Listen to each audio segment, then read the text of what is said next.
కుక్కలు నక్కలతోన కేసీఆర్ తాతలందరూ విజయనగరం సార్పీలు మా ఊరు బొబ్బులే ఆయన ఇలాంటి పనికిమాల విభేదాలు ఎవరు తీసుకురాకండి. శాంతిగా ఉండాలి అంటే హిందూ ముస్లిం క్రిస్టియన్స్ అందరూ ఓన్లీ డాక్టర్ కేఆర్ పాల్ ఎవరైనా ఇష్టం వచ్చినట్టు వాళ్ళు తాగుతారని అంటే దాన్ని తీవ్రంగా కనిపిస్తారు. కానీ మార్వాడి మధ్య కవితను ఎవరు బయటకు తీసుకొచ్చారు? అటు సైడ్ బీజేపీ, ఇటు సైడ్ కాంగ్రెస్. బీజేపీ ఏమో జైల్లో పెట్టింది లెక్కర్ స్కామ్ లో. 20 లక్షలు వాచి ఎలాగొచ్చింది నీకని రజనీకాంత్ అడిగే టీవీ 9 లో. దానితో ముందు మేము సంపాదిస్తున్నాం అన్నది.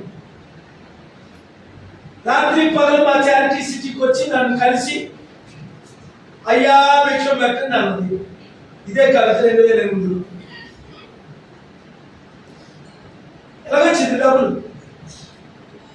బుద్ధున్నాడు ఎవడైనా ఈ కేసీఆర్ కుటుంబానికి, కవితకు కానీ, హరీశ్రావు కానీ, కేటీఆర్ కానీ, కేసీఆర్ కానీ ఓట్లేస్తారా? ఇన్ని లక్షల కోట్లు దోచుకున్న తరువాత బుద్ధున్న ఏ ఒక్కడైనా ఆ పార్టీ తరపుని పోటీ చేస్తారా? 5% ఉన్న రెడ్లు 12 మంది ముఖ్యమంత్రి చేసే జూనియర్ ఆర్టిస్టులకి కనీస వేతనం గెలిపించిన 1 year లోనే అన్ని ఫుల్ఫిల్ అవుతాయి.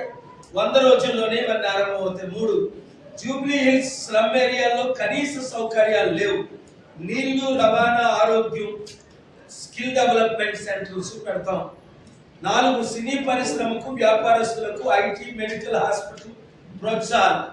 హైదరాబాద్ లో ఉన్న వారందరూ బాగా వినండి. ఐటీ కంపెనీలు సిటీని వదిలేస్తున్నాయి, ఉద్యోగాలు పోతున్నాయి. రేవంత్ రెడ్డి ముఖ్యమంత్రి 22 నెలల్లో దాదాపు 2 లక్షలకు పైగా ఉద్యోగాలు ట్రాన్స్ఫర్ అయిపోయి ఇక్కడి నుంచి.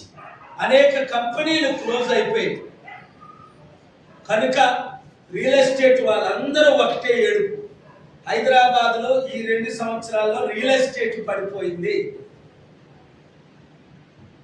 మరలా రియల్ ఎస్టేట్ ని డెవలప్ చేసి ప్రజలకు కాన్ఫిడెన్స్ ఇచ్చి కంపెనీ విదేశాల నుంచి తీసుకొచ్చి ముందు జూబ్లీ హిల్స్ లో ఉన్న 1 లక్ష మందికి 1 year లోనే 100 కంపెనీలు తీసుకొచ్చి 1000 ఉద్యోగాలు ఇచ్చి 1 year లోనే 1,00,000 ఉద్యోగాలు ఇచ్చి దేశంలో ఉన్న